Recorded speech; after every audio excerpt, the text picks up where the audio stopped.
Setelah serangan Ukraina terhadap markas Armada Laut Hitam BSF, tibalah waktunya untuk menyerang pusat pengambilan keputusan di Kiev. Staf Umum, Kementerian Pertahanan dan Pemerintahan Vladimir Zelensky. Demikian pernyataan mantan Komandan Armada Laut Hitam, Laksamana Vladimir Komoyedov, mengatakan kepada kantor berita Rusia RIA Novosti. Sudah waktunya untuk menyerang pusat pengambilan keputusan di Kiev. Kementerian Pertahanan, Staf Umum Angkatan Bersenjata Ukraina. Terakhir, Bankovaya, kata Komoyedov, tanggal 23 September. Pada saat yang sama, mantan Komandan Armada Laut Hitam 1998 hingga 2002 secara khusus menekankan bahwa mengingat meningkatnya frekuensi serangan terhadap Crimea, perlu untuk meningkatkan jumlah cara untuk memukul mundur serangan udara. Penting untuk mencadangkan aset pertahanan udara, membaginya menjadi beberapa sektor, dan melindungi pusat kendali dan komunikasi utama di Sevastopol dan di Semenanjung secara keseluruhan, kata Laksamana tersebut. Pada hari Jumat, Kiev melancarkan serangan rudal ke Sevastopol. Sistem pertahanan udara menembak jatuh 5 rudal, bangunan bersejarah markas Armada Laut Hitam rusak, dan 1 prajurit hilang, Kementerian Pertahanan Rusia melaporkan. Sementara versi militer Ukraina, setidaknya 9 orang tewas dan 16 lainnya luka-luka akibat serangan Ukraina terhadap markas Armada Laut Hitam Rusia di Sevastopol tanggal 22 September. Demikian dilansir Kepala Intelijen Militer Ukraina Kirilo Budanov dilansir outlet berita Voice of America. Para jenderal Rusia termasuk di antara korban jiwa. Di antara yang terluka adalah komandan kelompok itu, Kolonel Jenderal Alexander Romanchuk, dalam kondisi sangat serius, kata Budanov. Kepala Staf, Letnan Jenderal Oleg Sekov, tidak sadarkan diri. Jumlah prajurit reguler yang terluka yang bukan pegawai markas masih diidentifikasi. Ini adalah personel militer yang sedang bertugas, keamanan, dan sebagainya. Mereka tidak termasuk dalam daftar yang saya umumkan. Alexander Romanchuk adalah komandan pasukan Rusia di wilayah Zaporizhia, dan dipromosikan menjadi kolonel jenderal pada tahun 2023. Letnan Jenderal Oleg Sekov adalah komandan Brigade Senapan Motor Pengawal Terpisah ke-200, bagian dari pesisir pasukan Armada Utara Angkatan Laut Rusia. Budanov tidak membenarkan dugaan kematian Komandan Armada Laut Hitam Federasi Rusia, Laksamana Viktor Sokolov. Informasi terkini mengenai kondisinya belum diketahui. Meskipun terdapat laporan sebelumnya bahwa Ukraina menggunakan rudal jarak jauh Storm Shadow dalam serangan tersebut, Budanov menolak untuk mengonfirmasi bahwa rudal buatan Inggris digunakan dalam serangan terhadap markas besar Armada Laut Hitam. Kementerian Pertahanan Rusia mengumumkan bahwa serangan rudal Ukraina terhadap Sevastopol di Crimea merusak gedung markas besar Armada Laut Hitam Rusia. Menurut Kementerian Pertahanan Rusia, seorang prajurit Rusia hilang setelah serangan tersebut. Pertahanan udara Rusia mengklaim menembak jatuh 5 rudal di atas Sevastopol, tambahnya. Dari rekaman video amatir yang ramai beredar, markas besar Armada Laut Hitam terkena lebih dari 1 rudal Ukraina. Beberapa jam kemudian, Direktorat Komunikasi Strategis Militer Ukraina mengonfirmasi serangan rudal tersebut tanpa memberikan rincian lebih lanjut. Komandan Angkatan Udara Ukraina Mykola Oleschuk mempublikasikan video yang menunjukkan dampak serangan rudal tersebut dan berterima kasih kepada pilot Ukraina. Ketua Komite Pertahanan, Wakil Duma Negara dan mantan Komandan Armada Laut Hitam Vladimir Komoyedov, setelah serangan terhadap markas besar Armada Laut Hitam, waktunya telah tiba untuk menyerang gedung staf umum dan Kementerian Pertahanan Ukraina di Kiev dan pemerintahan Zelensky. Awak senjata Brigade Artileri ke-30 Rusia menghancurkan senjata self-propelled Akatsia Angkatan Bersenjata Ukraina di dekat Novoukrayinka. Baru-baru ini, ABR ke-30 menghancurkan lebih dari 1 unit peralatan Angkatan Bersenjata Ukraina dan lebih dari selusin tenaga dari Brigade Infanteri ke-35 selama pertahanan Novomayorsky. Sekarang, seperti yang Anda lihat, senjata brigade tidak memberikan istirahat kepada musuh bahkan di luar Prechistovka, demikian keterangan video relawan Timur Jauh Rusia.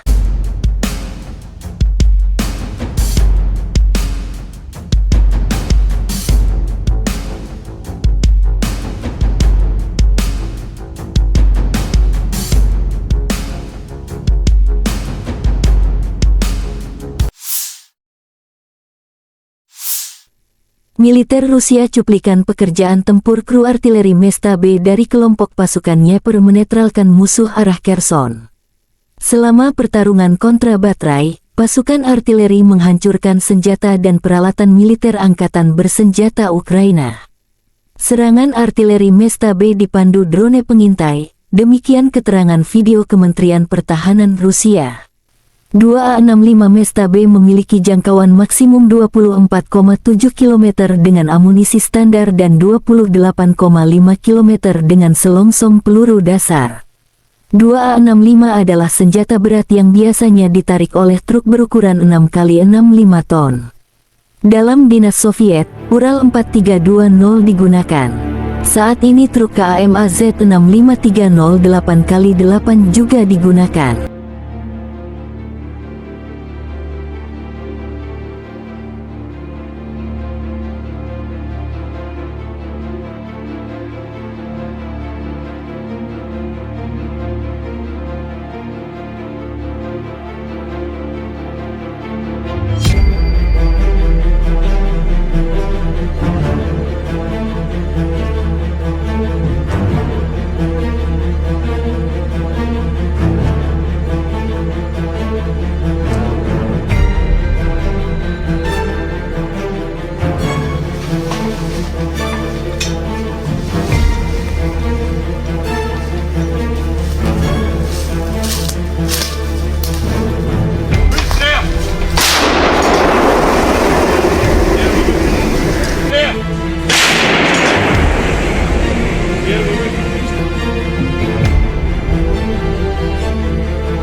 Наведен, заряжен! Заряд полный. Зарядись.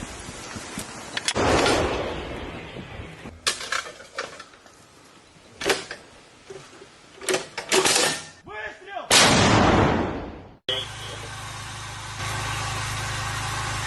Дон на связи. Где же он и будет передавать? Наблюдаю группу техники в районе цели 204. Могу скорректировать. Навесьте в плановую цель 204. По готовности доложить.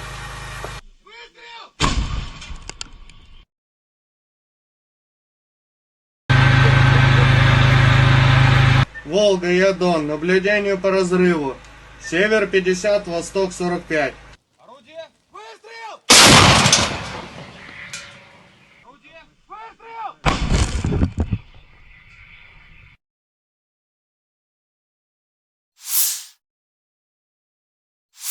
Kru MLRS Tornado G dari kelompok pasukan Selatan Angkatan Bersenjata Rusia menggempur musuh di arah Mariinsky. Rekaman penghancuran musuh direkam kamera pengintai, demikian keterangan video Kemenhan Rusia. MLRS Tornado G pertama kali diperkenalkan tahun 1998, pesanan pertama untuk 36 unit baru dibuat pada tahun 2011. Sistem produksi pertama dikirim ke Angkatan Darat Rusia pada tahun 2012 dan mulai beroperasi pada tahun yang sama. Direncanakan pada tahun 2020 Tornado G akan sepenuhnya menggantikan BM-21 Grade yang sudah tua dan digunakan oleh Angkatan Darat Rusia. Sistem roket artileri ini berhasil, termasuk operasi militer khusus Rusia ke Ukraina. Roket memiliki dimensi yang sama. Roket standar berbobot 70 kg. Roket Tornado G dilengkapi dengan hulu ledak klaster dengan submunisi serbaguna yang dapat dipandu sendiri. Senjata ini memiliki jangkauan 30 km dan dapat digunakan melawan infanteri dan kendaraan lapis baja musuh. Submunisi ini menembus lapis baja-baja canai setebal 60 hingga 100 mm. Juga ada roket yang baru dikembangkan dengan hulu ledak HFRAG. Ini memiliki jangkauan hingga 40 km.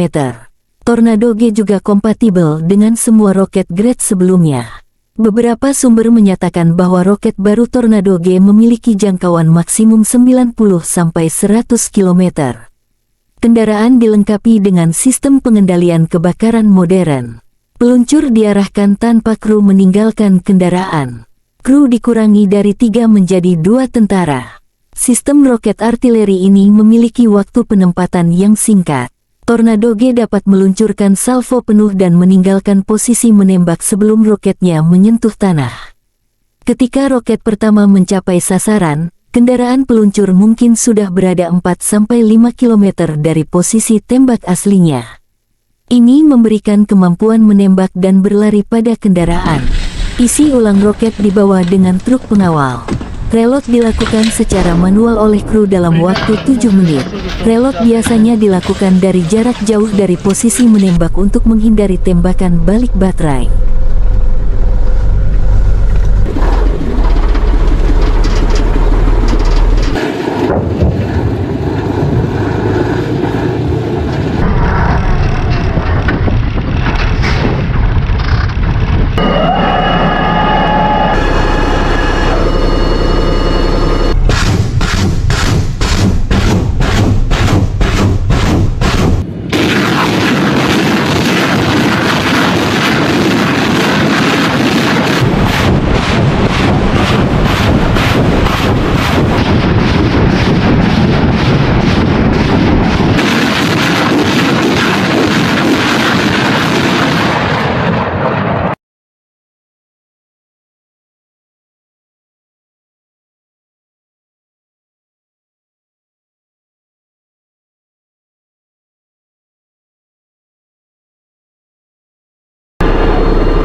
Angkatan Bersenjata Ukraina melaporkan tanggal 23 September Rusia total kehilangan 275.460 tentara di Ukraina sejak awal invasi skala penuh 2022.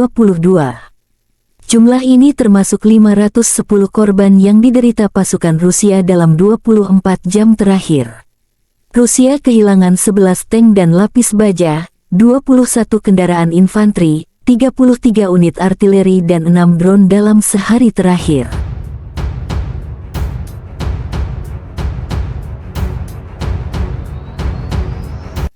Terpisah, Kementerian Pertahanan Federasi Rusia melansir Angkatan Bersenjata Ukraina secara total kehilangan diantaranya 477 pesawat terbang dan 249 helikopter, 7.067 tank dan lapis baja.